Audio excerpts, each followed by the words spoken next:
The night my parents changed the locks, it was raining. Not the soft kind of rain that feels cinematic in movies. The hard kind.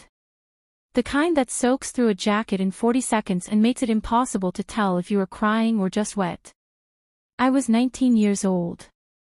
I had one duffel bag, $60 in my pocket, and a text from my mother that said simply, "Your brother needs his space. You need to figure out your own life. We think this is best, **. I stood on that porch for a long time. Long enough for my shoes to fill with water. Long enough to understand that nobody was going to open the door. Then I picked up my bag and I walked. Welcome to Hidden Blood Revenge. My name is Claire Donovan. I am 31 years old now. I own a landscaping and property development company that operates across 4 states. I have a home with a porch of my own and a door that I choose who gets to stand behind. And this is the story of the phone call I got 10 years after that rainy night, and what I said when I finally picked up. But before the phone call, you need to understand the house. The family dynamic. My parents bought that house the year before I was born. 3 bedrooms, a big backyard, a kitchen that always smelled like something was either burning or about to. It was the kind of house that looked warm from the outside. Most things in my family looked warm from the outside. My brother Derek was 4 years older than me. By the time I was old enough to understand how families worked, Derek had already established himself as the one who mattered most in ours. Not because he was cruel about it. Derek was never cruel. He was simply the one my parents organized themselves around, his schedule, his moods, his needs, his future. My father coached Derek's baseball team for 6 years. My mother drove 2 hours every weekend for 3 years so Derek could attend a specialized art program she believed would make him famous. I played the violin. I practiced every day for 4 years. Not one recital did either of them attend in full. My father came to half of one, stood in the back for 20 minutes, and left because Derek had a game. I am not telling you this so you feel sorry for me. I stopped wanting that a long time ago. I am telling you this so you understand that by the time I was 19, being invisible in that house was not new. What was new was that they finally made it official. The night they changed the locks. Derek was 23 that year and had moved back home after 2 years of trying to make it as a musician in the city. He came back with debt, a broken relationship, and the unshakable belief that the world owed him a second chance. My parents received him like a returning hero.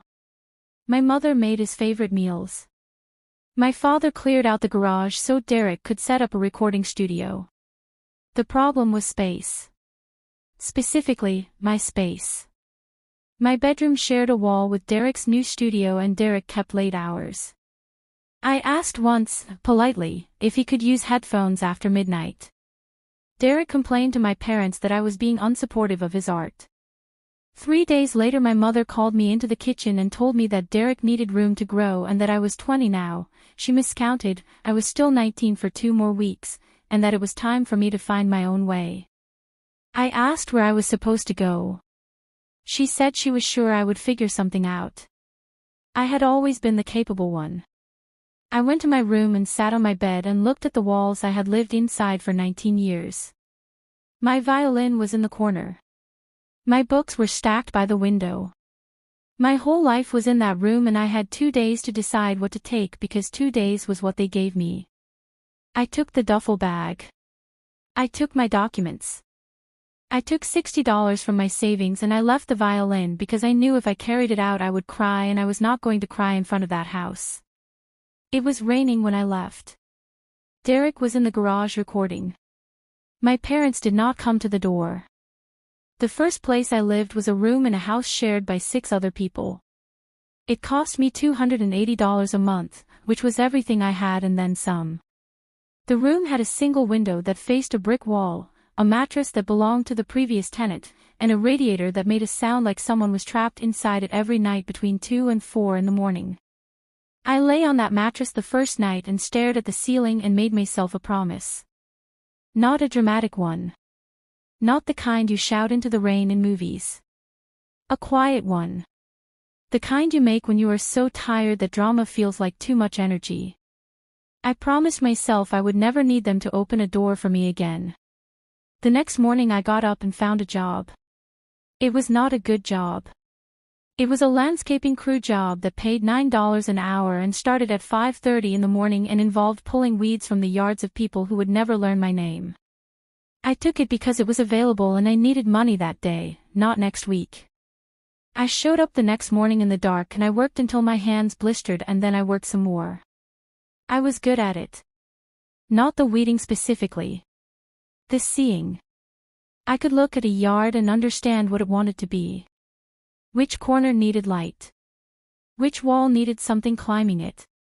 Which patch of dead grass was dead because of drainage, not neglect? My supervisor noticed within 3 weeks. By month 2 he was sending me to do the client walkthroughs because I could explain things in a way that made people trust the plan. I kept the violin money in my head even though I had spent it. It became a number I was always trying to get back above. $60. Then $600. Then $6,000. I enrolled in a community college night program for landscape design and business management. I went to class 4 nights a week after 10-hour shifts. I ate a lot of rice and eggs and I did not complain about it because complaining requires an audience and I did not have one. I did not call my parents. They did not call me. The company. By the time I was 24 I had my own small crew. 3 people, a used truck, and a client list I had built entirely through word of mouth because I could not afford advertising. I named the company Donovan Property and Grounds. I registered it on a Tuesday afternoon at the county clerk's office and then went back to work because I had a job at 4 o'clock. By 26 I had 12 employees and a contract with a property management company that gave me steady commercial work across the city. By 28 I had opened a second operation 2 states over. By 30 I had 4-state coverage and a revenue number that would have meant nothing to 19-year-old Claire standing in the rain but meant everything to the woman who had earned every dollar of it without a single check from anyone who shared her last name. I bought a house at 29. Not a big one. But it had a porch. And the locks were mine. I still did not call my parents. They still did not call me. Derek, I heard through a cousin, had tried 3 more careers since the recording studio. Photography. Life coaching. Importing furniture from overseas. Each one had lasted between 8 and 18 months. Each one had been funded, at least partially, by my parents. The furniture import business had ended particularly badly, leaving behind a debt my parents had co-signed for. I heard all of this through my cousin Renee, who kept in touch with both sides of the family the way certain people do, moving between silences like a diplomat. She never pushed me to reconnect. She just kept me informed, the way you inform someone about weather in a place they no longer live. I appreciated it. I never asked for more. And then one Thursday evening in October, 10 years and 3 weeks after the night they changed the locks, my phone rang. My mother's name appeared on the screen. I looked at it for a long time. I let it ring. She called back 4 minutes later. Then again. Then Derek called. Then my father, who had not called me in a decade, called from a number I almost did not recognize. By the time I sat down at my kitchen table the missed calls were at 17. I made myself a cup of coffee. I sat by the window. And then I called back. My mother picked up before the first ring finished. That alone told me something. In all the years I had lived in that house, my mother had never picked up a phone that fast. She was a woman who let things ring. Who took her time. Who came to the door slowly and deliberately, like arriving too quickly might give someone the wrong idea about how much she needed them. She picked up before the first ring finished. "Claire," she said. And the way she said my name was different from any way she had said it when I was living under her roof. There was something stripped out of it.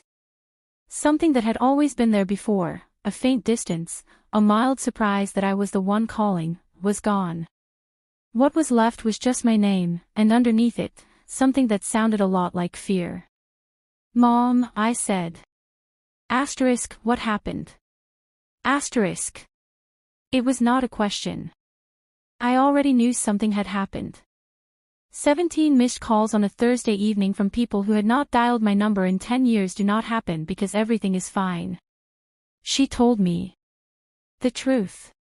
Derek's furniture import business had collapsed 2 years earlier, which I already knew. What I did not know was the full shape of the debt. My parents had not just co-signed a loan. They had taken a second mortgage on the house to cover Derek's supplier contracts when the business started failing. They had believed him when he said it was temporary. They had believed him the second time he said it. And the third.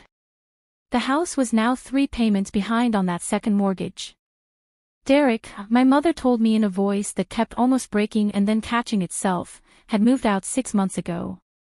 He was living with a friend. He called every week and promised he was working on it. The calls had become less frequent in the last 2 months.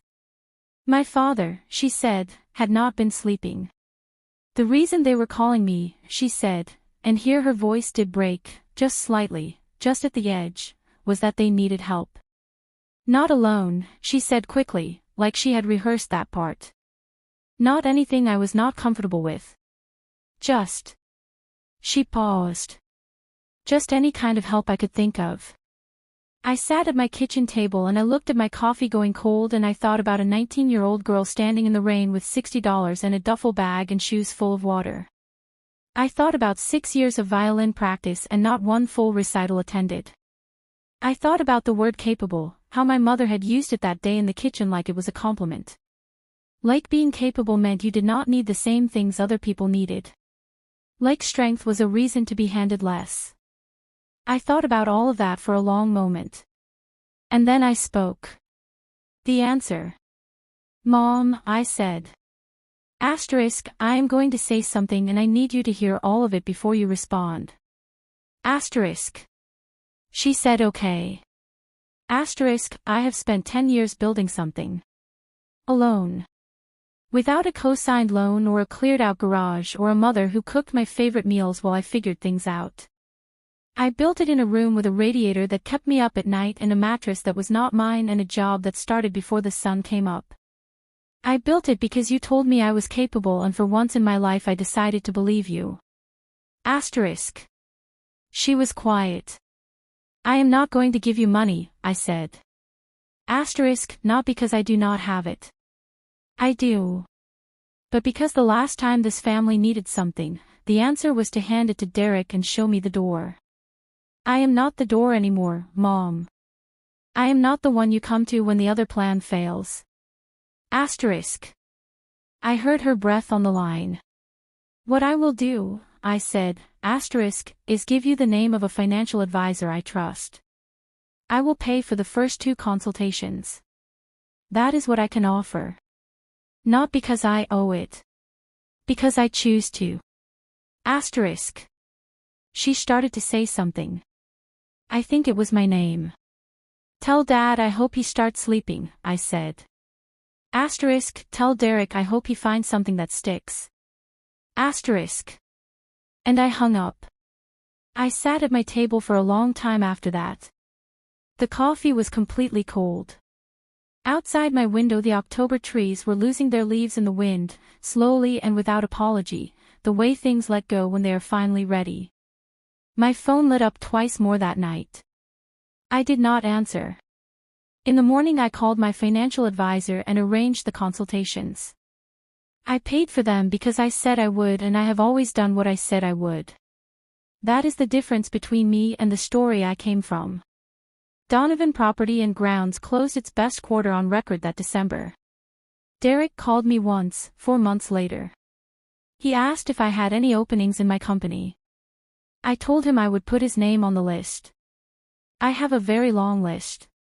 Asterisk, if you have ever been the capable one, the one they stopped worrying about because you always figured it out, this story was for you. Leave a comment. Tell me where you are watching from.